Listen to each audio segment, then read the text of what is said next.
Bismillahirrahmanirrahim. Assalamualaikum warahmatullahi wabarakatuh.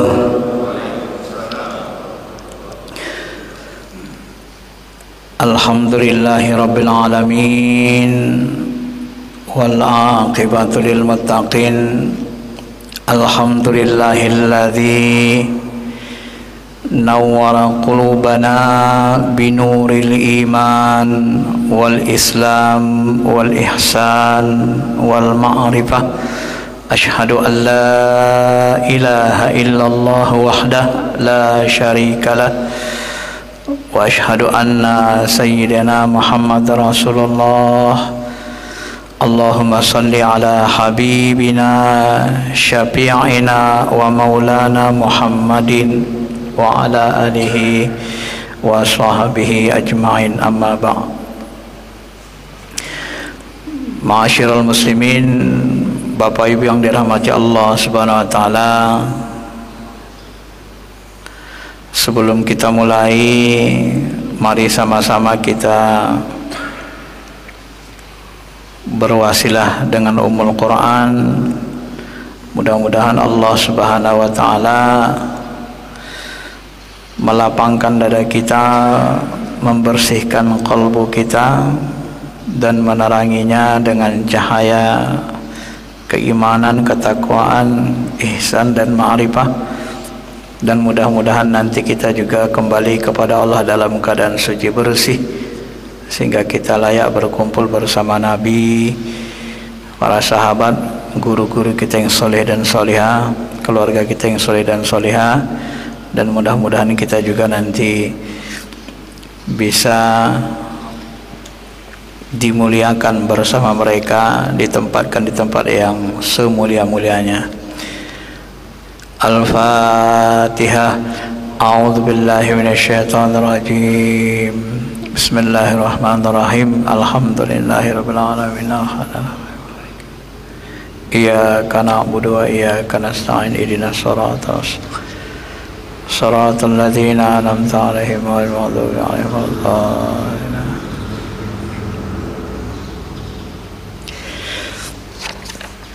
Bapak Ibu yang dirahmati Allah Subhanahu wa taala, ini materinya sebenarnya berkaitan dengan ini ya. Kemarin kita sudah thaharah wal ma'rifah, membersihkan ma'rifah. Kemudian bab berikutnya tentang zakat dan puasa. Zakat dan puasa ini kita kaji nanti bulan depan saja karena mendekati puasa. Kemudian zakatnya kita kaji mendekati kita mengeluarkan zakat sebagai pengantar. Ini kita lompat dulu kepada At-Tasyi' Asyara bab 19, Bayan al-Wajni was Sifat, 118.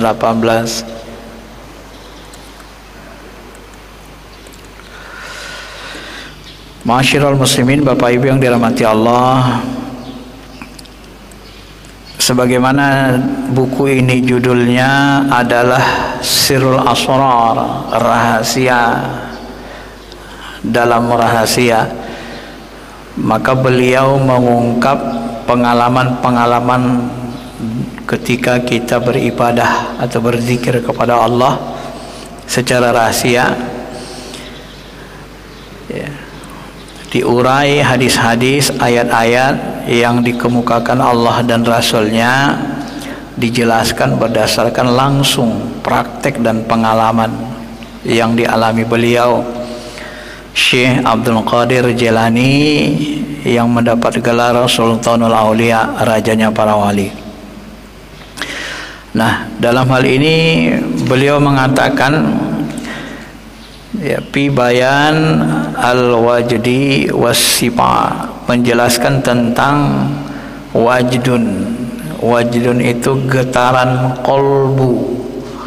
Kemudian was-sifa atau sopa artinya adalah kebersihan, kebeningan kolbu. Allah Subhanahu wa taala berfirman, taqsya'irru minhu juludul ladzina yakhshawna rabbahum thumma talinu juluduhum wa qulubuhum ila dzikrillah. Allah sendiri dalam Quran mengatakan, surah Az-Zumar surah 39 ayat 23, taqsya'irru, gemetar, ya, terjadi gemetar kulit orang-orang beriman, juludnya gemetar kulit orang-orang beriman, alladzina yakhshawna, mereka yang memiliki rasa takut kepada Tuhan, yakhshawna rabbahum, summa talina, kemudian hati mereka itu menjadi talin, menjadi tenang, juluduhum wa qulubuhum, kadang hati kita, kulit kita itu gemetar, qalbu kita gemetar, kemudian talin, kadang-kadang dia tenang, hati kita tenang, kalbu kita tenang, jasad fisik kita, kulit kita pun tenang, ya. Kemudian menjadi tenang kulit dan hati mereka ketika mereka ila zikrillah, ketika mereka berzikir kepada Allah Subhanahu wa taala. Jadi cita rasa dalam mengamalkan zikir ini Bapak Ibu seperti itu diungkapkan Allah. Kadang-kadang kita gemetar, kulit kita gemetar, kalbu kita gemetar. Nah, kenapa ini terjadi? Ini dicoba dijelaskan beliau lebih rinci. Kenapa ini cita rasa seperti ini terjadi ketika kita berzikir atau beribadah kepada Allah Subhanahu wa taala? Apaman syaraha sadrahu, faman syaraha Allahu sadrahu lil Islam fahuwa ala nurihi min rabbih, fawailul lil qasiyati qulubuhum min zikrillah. Nah, ini lagi. Apakah kamu tidak memperhatikan orang-orang yang syarah Allah jadikan hatinya syarah, lapang gitu hati itu kan, tenang, dia lapang hati itu. Syarah Allah sadrah, dada kita, hati kita, qalbu kita lapang lil Islam, untuk memeluk agama Islam, untuk berserah diri kepada Allah, lapang saja. Ya udah, kita pasrahkan, kita tawakalkan ke Allah, plong, hati kita gitu tenang, gak ada apa-apanya. Bahwa ala nurim min rabbih, orang seperti ini qalbunya, dia sedang berada di atas cahaya Tuhannya. Dulu kita sebut hijab zat Allah yang paling dekat dengan zatnya adalah hijab cahaya. Jadi kalau kita pahami dengan pengalaman-pengalaman spiritual kita, guru-guru mursyid kita menjelaskan, coba kita pahami secara detail, secara rinci, seolah-olah Allah itu kan muhitum bi kulli syai', dia meliputi segala-galanya, dan kita berzikir kepada Allah menembus dimensi-dimensi alam. Nah, dan seolah-olah Allah itu menggerakkan alam semesta yang dia liputi ini tidak langsung dengan zatnya, sebab kalau dengan zatnya langsung maka seluruh makhluk akan kebakar, hancur, ya. Gunung melihat nur zatnya saja sudah hancur berantakan, maka dia seolah-olah mengendalikan alam ini dari dimensi lahud. Misalnya gini, saya menggerakkan pintu itu dari sini aja. Jadi dia gerakkan seluruh makhluk itu dengan hijab, tidak langsung dengan zatnya, dengan hijab. Ya, kalau langsung dengan zatnya maka kita akan meledak, bumi pun akan hancur. Lau kasyafahu hijabuhu nur, hijab zat itu, hijab zat Allah itu kunyahnya, ada yang bilang sebut kunyahnya, zatnya itu hijabnya cahaya. Kalau dia singkapkan cahaya itu, Allah tarakot subhan, maka semua akan hancur kebakar, ya. Menatap wajahnya, semua yang menatap zatnya dia akan hancur. Maka kalau kita berzikir kepada Allah, ya kita seperti hancur, fana. Kalau kita melalui jalan spiritual itu, ya seperti nggak ada apa-apanya, fana kita, binasa namanya, hancur. Ya, dalam ilmu hakikat hancur itu binasa, fana. kita merasa tidak ada lagi. Ya, kadang-kadang kita merasa, kalau Bapak Ibu pernah mengalaminya ya, kadang-kadang kita merasa kita seperti di alam, hanya kita sendiri di situ. Lalu kalbu kita bertanya, aku siapa? Aku siapa? Sebenarnya aku siapa?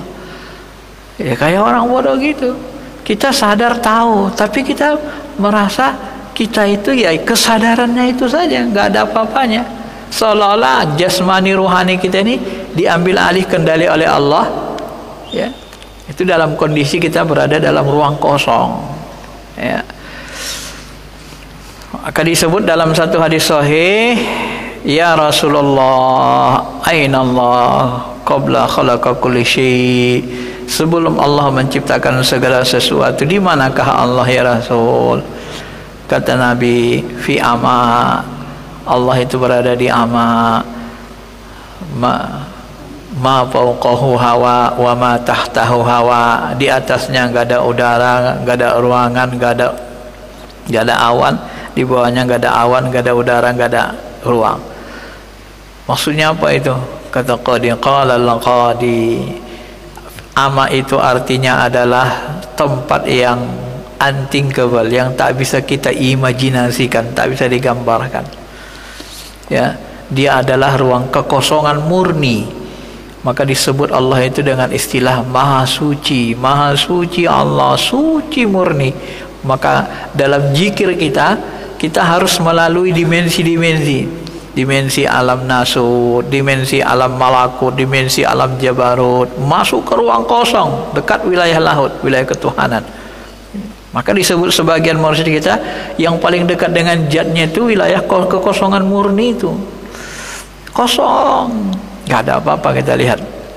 Yang ada hanya kekosongan murni, bening. Dan ruh yang paling suci yang disebut dengan Ruhul Qudsi, Tiplul Ma'ani, itu adalah ruh yang warnanya bening, bersih, bening, seperti air kaca. Itulah yang diisyaratkan dalam Al-Quran.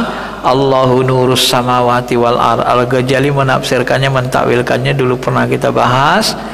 Cahaya Allah itu perumpamaannya ya seperti misbah, lampu pelita. Di pelita itu bercahaya di dalam kaca, kaca itu gemerlapan ya. Kemudian ditutup lagi kaca, semakin bening, bersih. Dia seolah-olah dinyalakan dari buah zaitun. Zaitun itu airnya, buahnya itu murni bening ya. Coba lihat, kalau kita lihat apa zaitun itu kan, extra virgin air zaitun itu bening sekali, bening. Jadi tanpa ada cahaya dia sudah kelihatan seperti bercahaya. Nah, apalagi kalau disentuh cahaya semakin bening. Nur ala nur, cahaya di atas cahaya. Nah, itu maksudnya apa? Itulah isyarat untuk sampai kepada Allah itu, untuk mengenal makom sifat af'al secara sempurna, itu kita harus beningkan kalbu, bersih kalbu kita selain daripada Allah, bersih, suci sesuci-sucinya, sebening-beningnya, sehingga kita bisa menatap wilayah yang paling mendekati jat, sampai kita menatap nurjatnya. Kata Syekh Abdul Qadir Jilani dalam kondisi kefanaannya. Maka sebagian mursyid mengatakan ketika Musa itu jatuh pingsan, fana, itu dia fana, jatuh pingsan, di situ dia binasa. Saat itulah dia menatap nurjat Allah Ta'ala. Jadi sebagian ulama hakikat menafsirkan begitu, Pak. Falamma tajalla rabbahu, maka ketika Allah tajalli, ingin mentajallikan zatnya, dilihatkannya nurjatnya, bukit hancur, Musa tersungkur panah, mati. Ada yang menyebut ulama tafsir mati, dihidupkan lagi. Ada yang mengatakan kalau ulama tasawuf panah, dia mengalami kefanaan, binasa. Dalam kondisi binasa itulah, seperti mati itulah dia menatap nurjat Allah Ta'ala, tajallinya, baru dia bisa sampai kepada makam itu. Itulah yang dikatakan Nabi, i'lamu, ketahuilah, lantara rabbakum, kalian tidak akan bisa menatap, menyaksikan nurjat Tuhan kalian, menyaksikan Allah, hatta tamut, sampai kalian mengalami kematian. Kenapa? Karena yang bisa mendekati zatnya itu hanya ruh kudusi yang paling dekat dengan zat, wilayah zat. Ruh kita yang paling dalam, ruh kita yang paling suci. Ya. Ma'asyiral muslimin, Bapak Ibu yang dirahmati Allah Subhanahu wa taala. Kemudian beliau mengatakan, ya,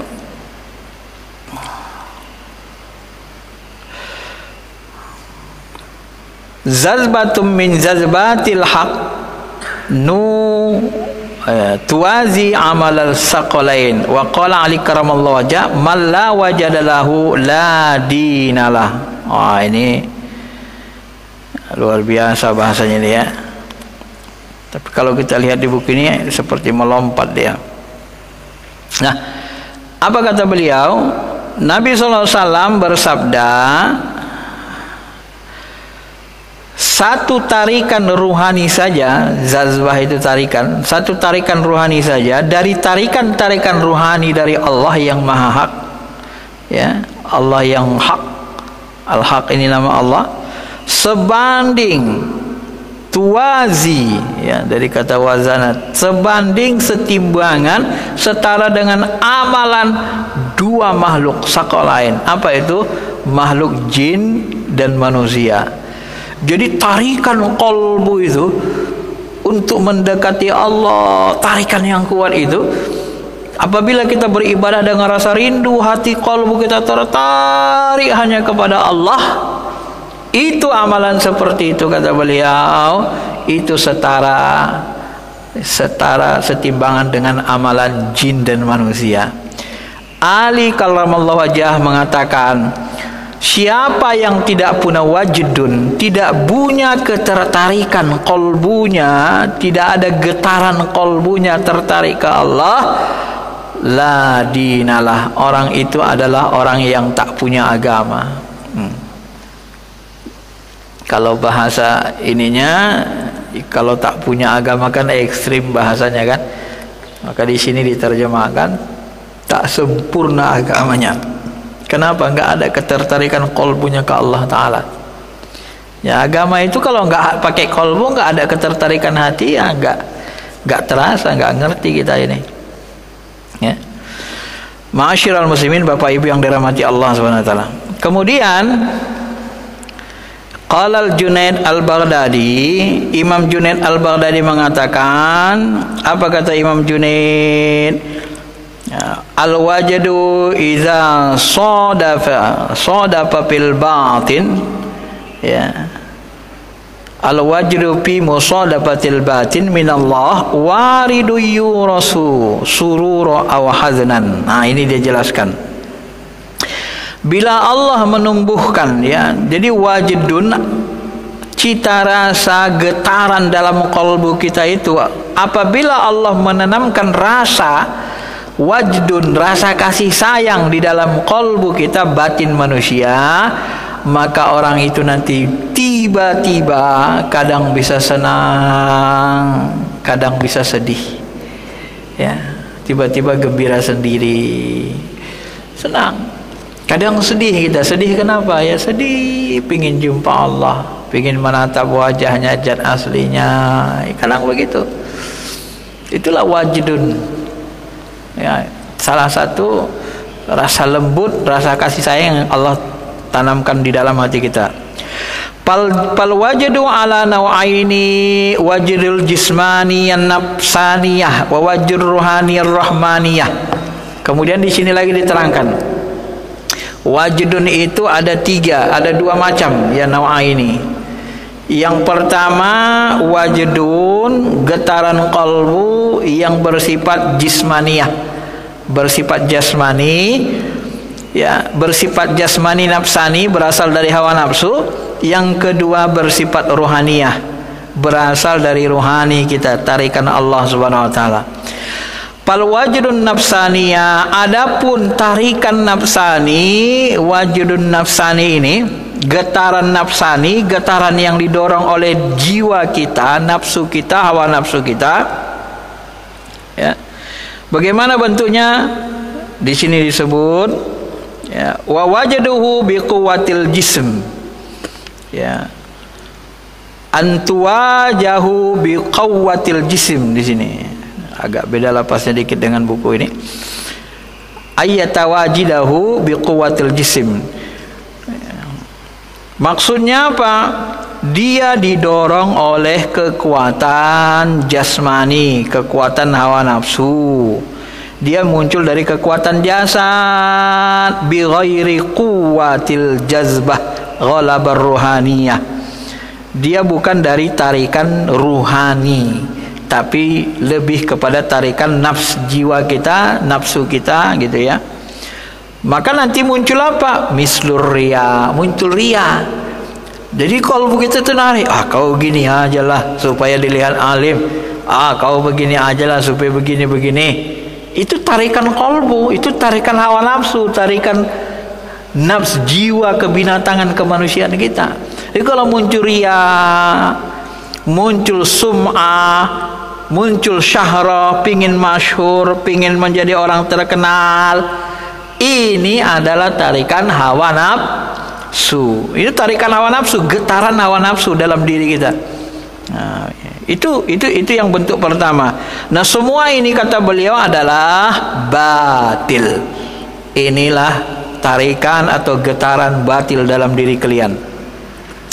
Li'annal ikhtiyaruhu ghaira makhlub wa maslub wa la yazuz murafaqatu bimisi hadzal wajh. Maka kata beliau, keberadaannya ini masih berkisar pada diri, tidak menyeluruh. Getaran kalbu seperti ini tidak boleh diikuti karena dia berasal dari hawa nafsu. Nah, kalau muncul ada keinginan untuk riya, untuk takabur, dibilang hebat, begini-begini, nah, itu tidak usah diikuti. Itu getaran berasal dari hawa nafsu. Kemudian kata beliau, wa amma wajadur ruhaniyah, adapun getaran qalbu yang berasal dari ruh kalian, ruh kita, biquwatil jazbah bimisli qiraatil Quran. Ini contohnya kata beliau, ruh kita itu tertarik mau baca Quran, atau ketika kita mendengar orang baca Quran, hati kita nangis, ya Allah, rindu kali jumpa sama ya Allah. Jadi mendengar bacaan Quran itu seolah-olah kita merasakan nikmat, kayak Allah benar-benar ngomong ke kalbu kita. Itu tarikan rohani namanya, Pak. Ya, itu jazbah rohani. Bisauti hasan, dengan suara yang merdu. Dengar orang baca Quran merdu, kita menangis, kalbu kita tarik, gemetar hati kita. Itu namanya, itulah yang disebut dengan, ya, dengan getaran kalbu, getaran roh. Au syi'rum mauzun, atau syair-syair ketuhanan. Jadi kalau kita dengar syair-syair ketuhanan, ya mendekati-dekati, sebenarnya lagu-lagu ketuhanan itu, Pak, salawat-salawat itu begitu juga. Kalau Bapak Ibu sudah masuk tarikat, dengar baca salawat itu merinding, menangis, rindu Nabi, pasti rindu Nabi, muncul langsung. Allahumma salli ala sayyidina Muhammad. Wah, itu langsung gemetar hati kita, rindu langsung ke Nabi SAW. Ditarik ruh kita itu, langsung rindu muncul itu, Pak. Gak bisa enggak, kalau sudah hidup kalbunya. Itu tarikan rohani namanya. Maka di dalam tradisi sufi, nada-nada syair-syair yang merdu, tapi syair ketuhanan, ya, syair yang membuat kita semakin dekat dengan Allah, rindu Rasul, itu dibolehkan. Itu membantu menghidupkan hati, qalbu, rasa ruh kita itu, ya. Gimana orang-orang syariat ini kan gak paham yang begini ilmunya, Pak. Asalkan nyanyi lagu haram katanya.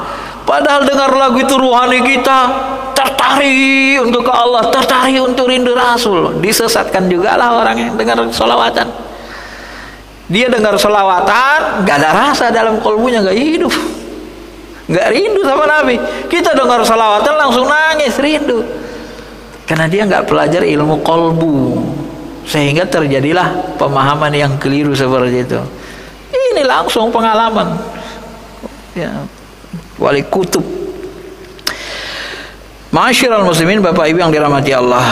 Maka kata beliau, ini seperti tarikan rohani saat mendengar bacaan Quran dengan suara indah, atau puisi yang memiliki rima pesona, atau suara zikir yang penuh khusyuk.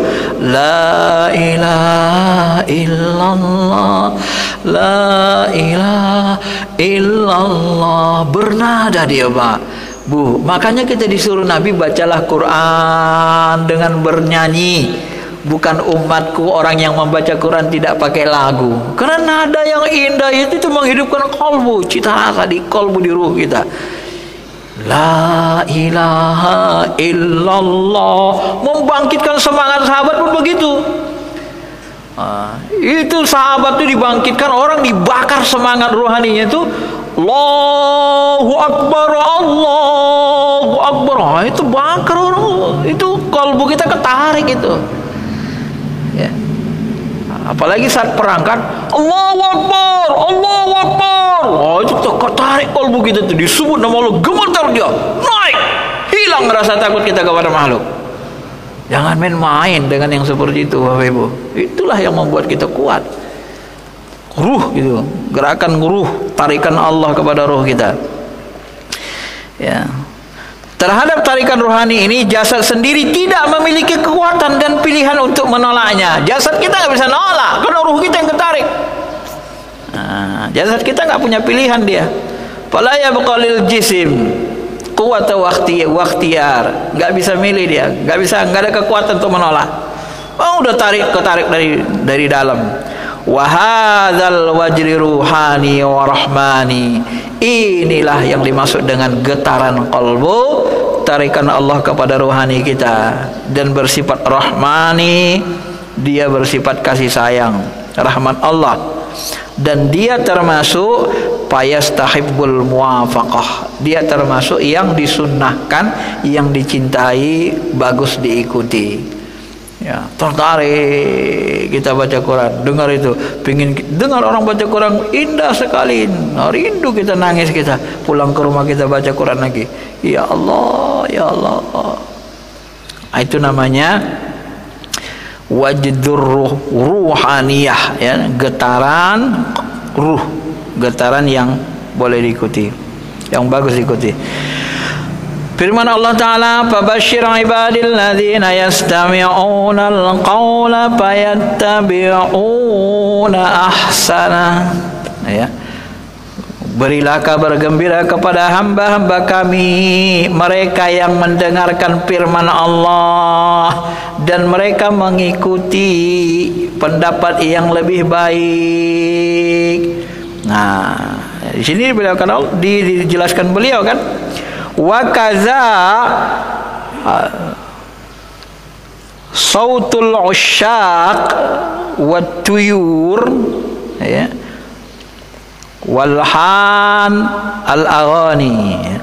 Demikian juga suara getaran-getaran rohani yang berasal dari suara orang yang rindu, menumpahkan kerinduannya kepada Allah. Rindu kepada Allah. Ilahi las tulil firdausi ala. Itu bagus dizikirkan. Itu menghidupkan kalbu. Ya Tuhanku, aku ini nggak layak masuk surgamu. Pandang diri, kondisi diri kita, nggak layak masuk surga.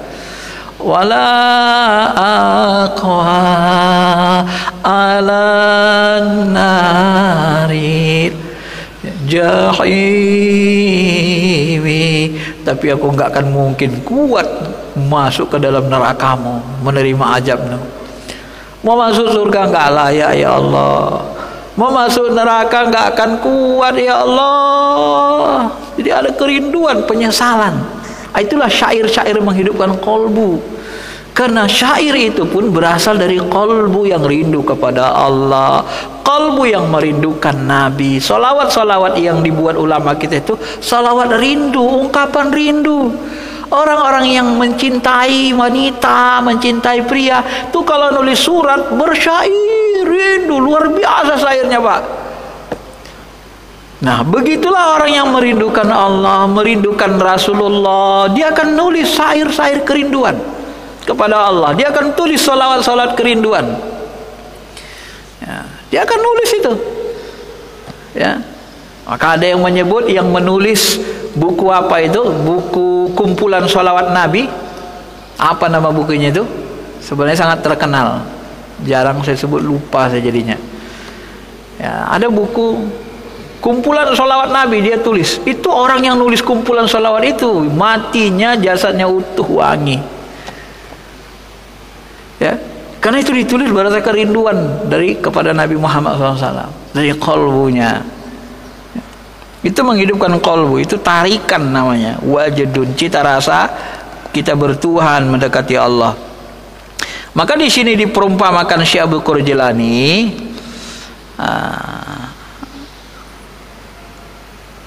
diperumpamakannya, ya, apa kata beliau, kemudian dilanjutkannya, fakulu zalika quwwatul ruh. Rasa-rasa seperti itu akan memberikan kekuatan kepada ruh, ya, termasuk suara toir, suara burung-burung merdu. Kalau kita orang yang ingat Allah, ya Allah, betapa indahnya suara burung itu Kau ciptakan ya Allah, langsung kita memandang Allah dengan keindahan suara burung itu.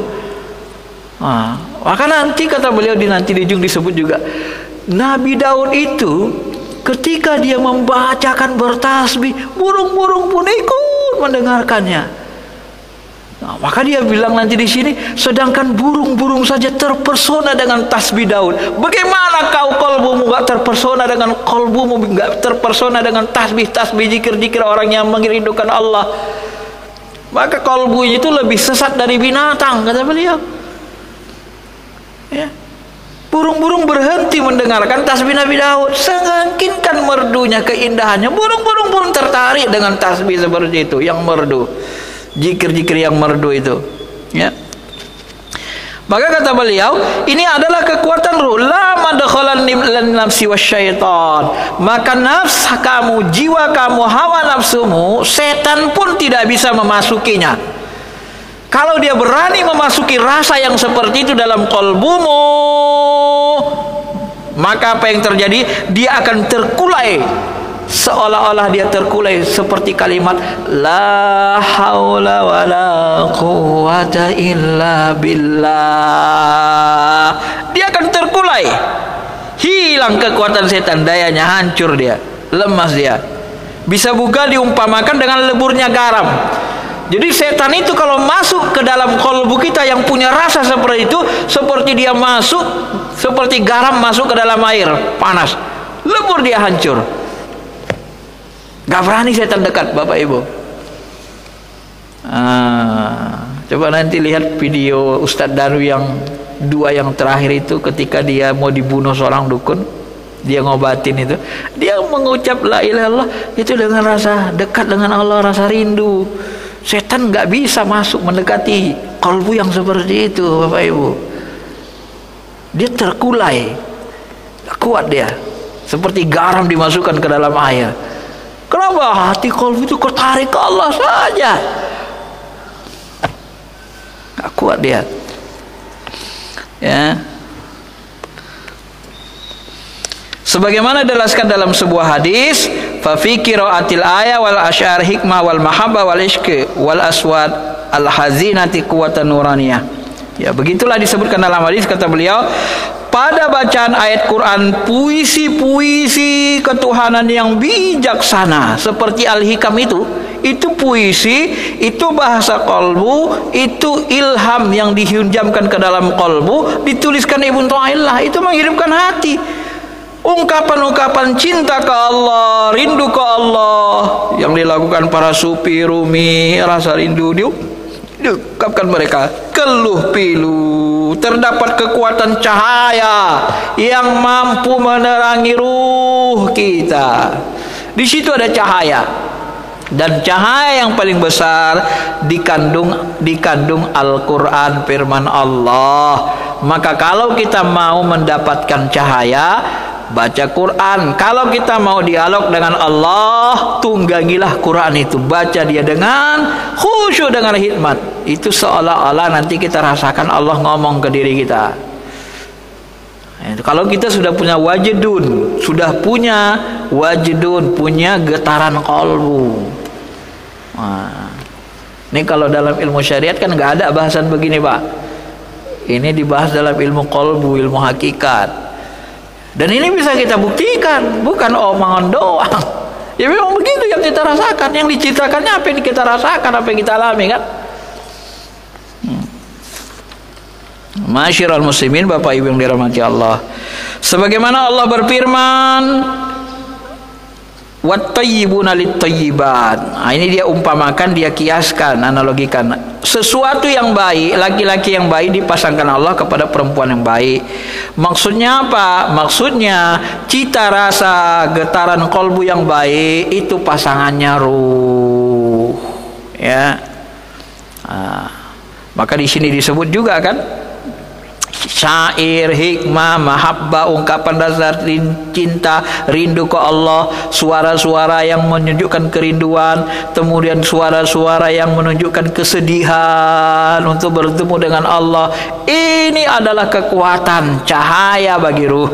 Maka wajib kita menyambungkannya, cahaya dengan cahaya, ruh dengan ruh, ya. Itu cahaya ruh itu wajib disambungkan. Sebagaimana firman Allah, yang baik pasangannya yang baik. Ruh itu pasangan cahaya kerinduan kepada Allah. Amma idza kana al-wajru syaitanan wa nafsaniyan fala yakuna fihi nur.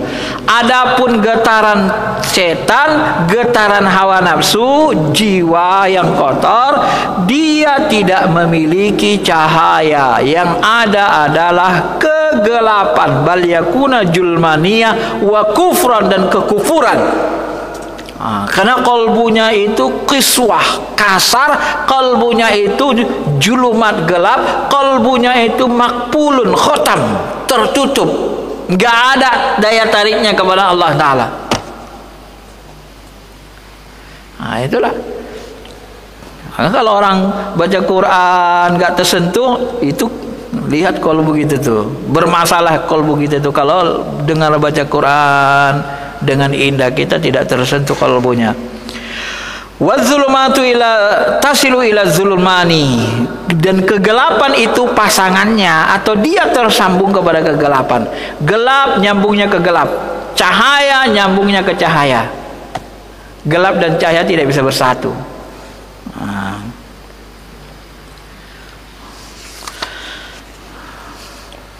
Fayughayyiru bijalasatahu kama qala Allah Ta'ala al-khabisatu lil khabisina. Ini diumpamakannya lagi dengan ayat tadi, sambungannya. Yang jelek itu pasangannya yang jelek, laki-laki durjana pasangannya perempuan durjana. Beliau mengkiaskannya kepada ayat itu, ya, karena yang baik itu nanti dipasangkan kepada yang baik.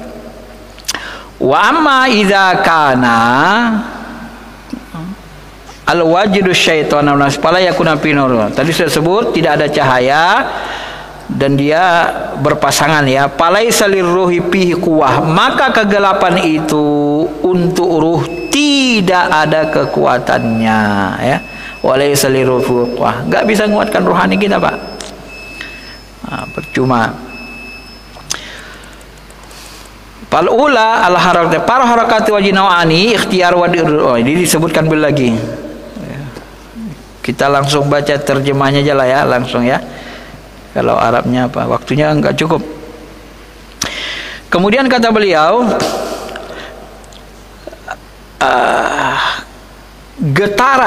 getaran kolbu ini ada dua, ya.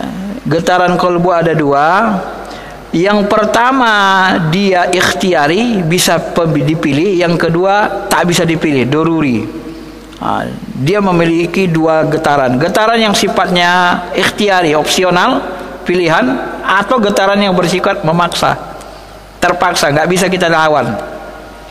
Getaran yang bersifat ikhtiari ini contohnya gerakan badan manusia yang sehat bukan disebabkan rasa sakit atau penyakit. Gerakan seperti ini tidak disyariatkan. Adapun gerakan yang memaksa di luar kesadaran, terpaksa kita nggak bisa kita lawan, biasanya muncul karena sebab-sebab di luar kesadaran. Jadi getaran kedua, ini gerakan getaran dari diri kita. Itu boleh milih, boleh kita getarkan, bergetar, boleh enggak, itu pilihan kita. Tapi kalau kita sakit demam panas, enggak ada pilihan, itu dari dalam, enggak bisa kita lawan, karena dia datangnya dari dalam, ya. Di luar kekuatan kita mencegahnya. Seperti kekuatan ruh yang tidak mungkin hawa nafsu menciptakannya. Jadi kekuatan ruh itu muncul kadang-kadang dalam diri kita, tidak bisa hawa nafsu menciptakannya. Sebab gerakan ini mengalahkan kesadaran gerak tubuh. Seperti orang menggigil demam tinggi. Ini nggak bisa. Ini dari fisik. Kalau demamnya memuncak, manusia tak mampu menahannya. Pada saat itu diri sudah tak dapat memilih lagi, tak dapat menolaknya. Oleh karena itu getaran qalbu al-wajdu itu jika sudah menguasai gerakan rohani, maka ia merupakan gerakan hakiki atau bersifat rohani. Gerakan qalbu dan pendengaran pada suara keindahan, bacaan Quran, puisi-puisi rindu hikmah tentang Allah, kepada Allah, adalah dua alat untuk mendekatkan diri kepada Allah yang menjadi gerakan qalbu, gerak di dalam qalbu orang beriman yang sangat merindukan Allah dan para ahli ma'rifat. Getaran qalbu dan pendengaran adalah makanan ruhani bagi orang yang mencintai Allah, kekuatan bagi orang-orang yang sangat ingin dekat kepada Allah. Kekuatan, Pak. Jadi nada-nada untuk itu, sholawatan itu kekuatan rohani itu. Nabi SAW pernah menjelaskan bahwa mendengarkan atau simak pada suara indah itu wajib bagi golongan ahli ma'rifat, sunnah bagi golongan orang yang rindu kepada Allah, sudah punya rasa cinta, dan bid'ah. Bid'ah bagi siapa? Bagi orang-orang yang suka lalai sama Allah. Jadi kalau orang sering lalai sama Allah, kita bacakan Quran sama dia, jadi sesat dia, malah dihinanya. Ya, orang lagi main judi, orang lagi lalai majelis, lagi main kartu, baca Quran kita depan mereka, dihina orang tuh Quran. Apa-apaannya kau? Masa kau baca Quran ini? Jadi dosa sama mereka, Pak. Ya kan? Jadi dosa. Tapi bagi orang yang dalam masjid kita bacakan Quran, menunggu sholat, mereka semakin rindu ke Allah. Jadi kalau ada bernada begitu tidak menambah iman, dianggap bid'ah. Itu bagi orang yang lalai, kalbunya belum hidup. Tapi kalau sudah hidup kalbunya, disebut sholawatan, langsung rindu ke Rasul. Itulah makom manusia itu beda-beda kan. Kalbunya pun beda-beda, makomnya beda-beda. Jadi fardu bisa wajib bagi orang khos, katanya, bisa sunnah bagi orang yang sudah mencapai mahabbah, cinta. Demi Allah, Pak, kalau Bapak sudah muncul rasa cinta, dengar sholawatan pasti nangis, rindu Rasul. Nggak bisa, nggak. Emang udah gitu fitrahnya. Tapi kalau belum punya, itu sholawatan itu dianggap bid'ah sama dia kan. Ya, dengar salawatan, orang salawat menyebut Nabi, bid'ah sama dia. Kenapa? Qalbunya sebenarnya belum hidup, belum rindu sama Rasul. Ya. Nabi SAW bersabda, orang yang tidak tergerak karena mendengar suara indah dan puisi-puisi dengan bunga-bunga, katanya, kayu dengan suara taluannya, maka itu adalah pencampuran, itu adalah contoh qalbu orang yang rusak. Tidak ada obatnya, bahkan ia lebih rendah dari keledai dan burung-burung, atau lebih rendah daripada sapi dan kerbau. Kenapa? Tak tergerak, tak tersentuh hatinya dengan firman Allah, syair-syair kerinduan kepada Allah, tak tergerak, tak tersentuh. Sebab keledai, burung, sapi dan kerbau dapat merasakan nada yang berirama. Sapi, kerbau, keledai aja masih mendengarkan. Burung-burung mendengarkan suara Nabi Daud bertasbih. Burung, Pak, Bu, masih tertarik mendengarkan tasbih Nabi Daud. Bagaimana manusia nggak tertarik mendengarkan tasbih-tasbih kepada Allah? Maka lebih hina dari binatang, kata beliau. Kalbunya lebih rusak dari binatang. Maka orang yang tidak punya kegetaran qalbu, kata Nabi, tadi sudah diulangi dia, la dinalah, orang itulah yang tak punya agama. Orang itu sebenarnya enggak kuat agamanya enggak pakai hati, enggak pakai qalbu, enggak hidup hatinya, ya.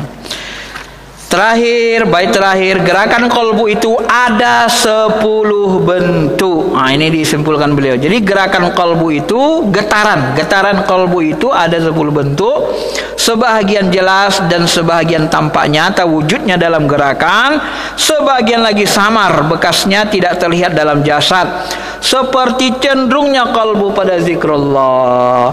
Ada waktu-waktunya nanti kita diam, kolbu kita zikir, dia ngomong sendiri dalam hati, la ilaha illallah, la ilaha illallah, ngomong sendiri dalam hati. Sama kayak orang sering nyanyi, tiba-tiba dia duduk dalam tening nyanyi hatinya, nih nyanyi dangdut. Kenapa? Udah masuk ke kolbunya nyanyi itu, ya kan? Bisa nyanyi sendiri kolbunya dalam hati.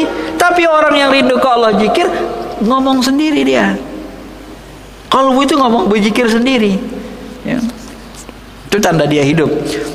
Cenderungnya kalbu kepada zikrullah, cenderung hati membaca Quran, cenderung menangis merindukan Allah, merintih rasa sakit ingin berjumpa dengan Allah, muncul rasa takut karena ada dosa-dosa yang menghijab kita, ada rasa sedih, muncul rasa sedih kita, kapanlah berjumpa sama Allah. Tapi kita masih hidup di dunia.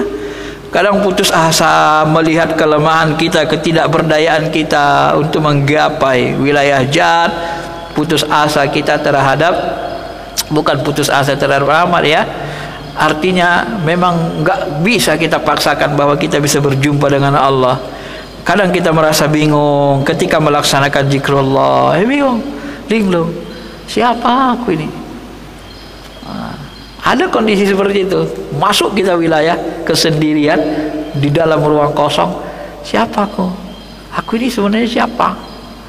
Nah, ini kalau udah tinggi ilmunya nanti pasti ngalami gitu. Semua orang-orang yang spiritual ngalami juga seperti itu. Itu cita rasa. Termasuk pula diantaranya perasaan menanggung beban, menyesal terhadap dosa, kan, perubahan pada lahiriah dan batiniah. Kadang-kadang kalbu kita ini berubah. Maka Hanzalah itu ketika dia pulang nangis dia, ya, nangis dia. Hanzalah ini munafik, Hanzalah ini munafik. Kondisi ruhannya berubah. Dia nyesal, dia marah kepada diri dia, kena berubah. Kenapa kau begitu, kata Abu Bakar? Kenapa enggak aku menyesal? Kenapa aku enggak marah kepada kalbuku? Saat aku bersama Rasul, aku merasakan Allah itu dekat. Enggak ada yang kuinginkan kecuali Allah. Ini udah pulang jauh dari Rasul, aku udah lupa sama Allah. Yang kuingat cuma ini, makanan, kuingat anak istri segala macam. Kok begitu kalbuku? Munafik aku ini, munafik. Ya Hanzalah, kalau gitu marilah kita tanyakan ke Rasul. Tanya Rasul, ya Rasulullah, Hanzalah ini dibilangnya dia munafik ya Rasul. Kenapa ya Hanzalah? Ya Rasul, kalau aku dekat denganmu, aku cinta dengan Allah, aku dekat sekali dengan Allah, rasa Allah itu dekat sekali, surga itu dekat sekali. Tapi kalau pulang ke rumah ada lupa aku semuanya Rasul. Kalau jauh darimu, memang Hanzalah ini munafik kalbunya. Ya Hanzalah, memang begitulah kondisi kalbu orang beriman. Kadang begini, kadang begitu, kadang begini. Sekiranya kalbumu tetap merindu ke Allah seperti bersamaku, la sopahatkumul malaikah, malaikat-malaikat pun akan menyalami dirimu. Kemana jalan-jalan yang kau lalui, kau disalami malaikat Allah Subhanahu Wa Taala. Itu bukti perasaan seperti itu yang dialami para sahabat. Perubahan lahiriah batiniah kita, kan, bentuk dari getaran kalbu yang lain, ratapan saat mengharap ridha Allah dan merindukannya, meratap, menjurit, merintih kita dengan kesendirian kita. Itu yang dialami Rabi Adawiyah. Ya Allah, aku ini menyembahmu, cintaku ya Allah, gak ada yang ku ingin kecuali Engkau ya Allah. Kalau kau masih menganggap aku beribadah menyembahmu ini pingin surgamu, jangan kau masukkan aku ke dalam surgamu. Yang ku ingatkan hanya Engkau, rindu cintamu ya Allah, menatapmu ya Allah. Kalau kau kira aku masih beribadah karena pingin surgamu, jangan haramkan aku masuk surga. Kalau kena takut neraka, kau rendam badanku di neraka ya Allah. Tak ingin aku lagi ya Allah, yang ku inginkan hanya Engkau. Inilah ratapan kalbu. Ya, getaran kolbu kadang terlihat di suhu badan kita, memanas badan kita, kadang-kadang udah rindu, ikut manas dia. Ya, kadang manas, badan sakit tinggi, kadang keluar keringat dingin. Kalau Nabi nerima Quran tuh keluar keringatnya kan, tidak dingin. Kadang juga mau kita jatuh sakit gara-gara seperti itu, ya. Nah, inilah yang dijelaskan beliau, pengalaman-pengalaman dalam mendekati Allah Subhanahu wa taala yang dialami. Sebenarnya yang diceritakan ini dialami para sahabat dan dialami seluruh ulama-ulama yang mencoba memperhatikan ruhani-ruhani, bagian-bagian ruh qalbu kita ketika kita mendekati Allah, baik baca Quran, berzikir dan lainnya. Baik, saya kira itu saja. Kalau ada yang mau bertanya silakan.